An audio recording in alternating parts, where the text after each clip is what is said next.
You ever hear someone say, I knew a guy who did that, and you just know the story's about to go completely off the rails? Well, today, we are bringing back a classic segment inspired by the podcast, All the Right Moves. Because in real estate and lending, you learn two ways. You can learn the right way, or you can learn from somebody else's very expensive mistake. And trust me, in this business, I've met a lot of I knew a guy stories. Like the client who thought the most important thing to disclose on a loan application was the fact that he'd been to prison. Not his income, not his credit score, the prison part. Or the seller who decided honesty was the best policy and, believe it or not, ended up getting full price for their home. So in this episode, we're diving into some real stories from the trenches of real estate and lending. They're funny, a little shocking, and actually packed with lessons that can save you thousands of dollars. Because the goal here isn't just entertainment. It's to help you avoid the wrong moves so you can make all the right moves when it comes to buying, selling, or financing a home. So let's get right into it. Now, right before the break, we were talking about honest cities and dishonest cities, and to be perfectly honest, and full disclosure, I listed Houston as the least of the honest cities, And that wasn't honest. but that wasn't complete, and so there And was. they are honest because they're pretty high up on the list. They were in the 90s, yeah, but there was the least honest city that they tested. Providence, Rhode Island. Why does that ring a bell? Joe Biden. I don't know. Not the dishonest necessarily, but No. at least he's being honest and not running. I mean, Chicago's a good city too, right? That's true. They Okay. say it's the windy city. All right. Though really, Fargo, North Dakota is more windy than Chicago. There's no such city as Fargo, North Dakota. It's called Fargo, North Dakota. North Dakota. Okay. The Nordackers. You've got family from. I do, yes. Okay. We don't talk about them. Actually, I have. Even on the air, I've talked about them. Probably listening right now. Let's migrate over to the I Knew a Guy segment. This has been one of our most favorite segments people have loved. It's called I Knew a Guy, and it's designed to tell people sad and sometimes really sad or humorous stories, while at the same time helping our listeners learn what not to do. And what's unique about you and me in the business so long is that every single one of these stories really happened. Now we don't honestly happen. That's right. And I don't want to say literally, because people overuse that word, but since we're talking about honesty and integrity, we can honestly say these are true stories. Actually happened, and they happened the way that we say. We don't have to embellish this. This is real people. We don't have to embellish at all. In fact, we do this segment because you can learn from other people's mistakes, sometimes laugh at other people's mistakes, and but we don't want to stress anybody out thinking that if they are one of our clients that they might be hearing their story on the air or their name. They might hear their story, but we're real good. We would never use anybody's real name or personal information on the radio, because the moral of the story is to communicate to the audience without using anybody's specific details. Just get a general overview of the story so people can learn from it. What if they had like a really specific set of tattoos or something? Could we describe those in detail? Yeah, if it's funny. Okay. Well, anyway, basically the reason of the segment is to show you that you should give us a call before you make any of the wrong moves. I knew a guy. Okay, hit it.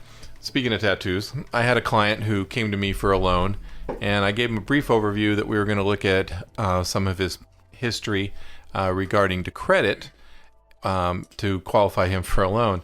And he said, "Oh, well, I probably should let you know this. I've been to prison."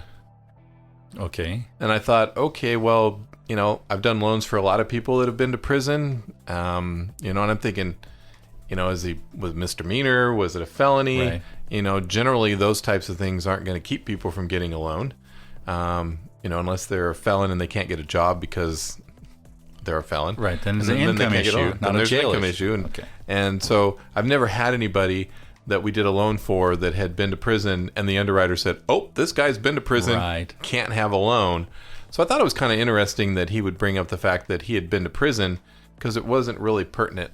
And I had mentioned credit history or background or something must have triggered a word there in his head. And I said, "Well, what do you mean you've been to prison?"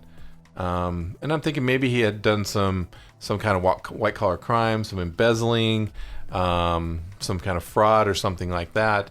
And he said, "Well, no, I was in a fight and I really hurt a guy. And so is that going to keep me from getting a loan?" Of course, I had to restrain the laughter inside just to let him, no, you're going to be fine. I'll make sure make sure you can get a loan. And of course, I asked the other questions. Does he have a job? How long has he been doing it? Everything else was fine. Turned out his credit was okay too. A lot of times people have been to prison and, their credit scores suffer because they just no longer pay bills. They can't make a payment while they're behind bars. So, wait a minute. The title company has to do a background check and make sure that he doesn't have some type of debts that are unpaid and everything. Yeah, sometimes they'll do that and check to make sure there's no judgments or liens currently against him that can transfer onto the house. But in this case, the guy who he beat up, nearly killed, didn't sue him, so there were no judgments. So there's not a lien. There's not a lien there, and that he's got to worry about transferring over. So he was okay. He was fine. But I just thought it was interesting that he thought it was pertinent to the information I needed to get him a loan as whether or not he'd been to prison. So sometimes you don't really even want to know if your client's been right. Yeah, I killed a guy once. That's not on our application. No, it's not. So we don't have to ask that question. Have you ever been to prison? Yeah, no, that's not part of the and loan. Who was your cellmate? Do you know what you could have told him? What's that? Right as soon as we get your loan, we're gonna record a homestead for you in case a lawsuit comes against you. In case it ever comes back. Right. California has a certain amount that's already covered automatically because it's California property. But when they quietly change those rules sometime, at least you've got the homestead. So if that guy comes back to sue you, you're covered. Okay. I knew a guy too. This real quick one. Not a guy in prison. No. But it has to do with a good value property. And he and his wife, they just felt that, okay, we need to sell this home and we need to sell it now. But it was winter time and they had a big, beautiful swimming pool. They had a great, lots of flowers and stuff in the background during the spring and summer. Right. But during the winter, prices tend to flatten a little bit for those type of properties.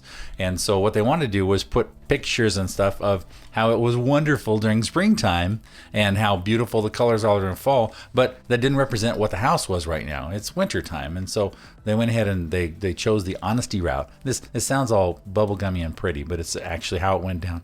They chose the honesty route. They listed it when they needed to list it. And they got a full price offer for nobody's trying to grind it down because it happens to be the end of the year or first of the year type of thing. And so the end of that story is honesty was the best policy and they got full price for their house. Honesty being rewarded. Somebody out there is watching out for people. If you just tuned in, boy, you've missed it. You missed quite a show. We'd love to hear from you. Be sure and drop it. But it might have been. Now it's 3. Right. Now there's a 4-page seller questionnaire where the seller is asked many questions. Do you swear to tell the truth, the whole truth, and nothing but the truth? Yes. Raise your right hand and all of that. And so in those cases, it's not where the seller can't say they forgot or they didn't know or whatever. Though they were asked a specific question, are you aware of this? And many times sellers aren't aware, but if they were aware, they're now lying on this piece of paper. And it just keeps people honest, if nothing else. Keeps honest people honest and reminds people that aren't honest what can happen to them if they're not. Which is why in a lot of these disclosures, you're signing the same kind of thing 2 or 3 times sometimes. True.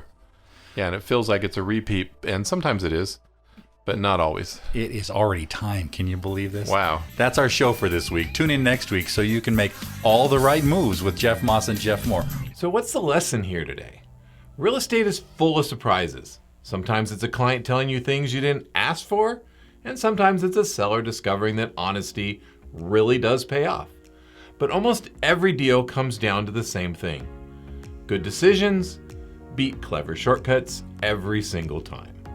And that's why we share these I Knew a Guy stories, so you can learn from real situations without having to experience the mistake yourself.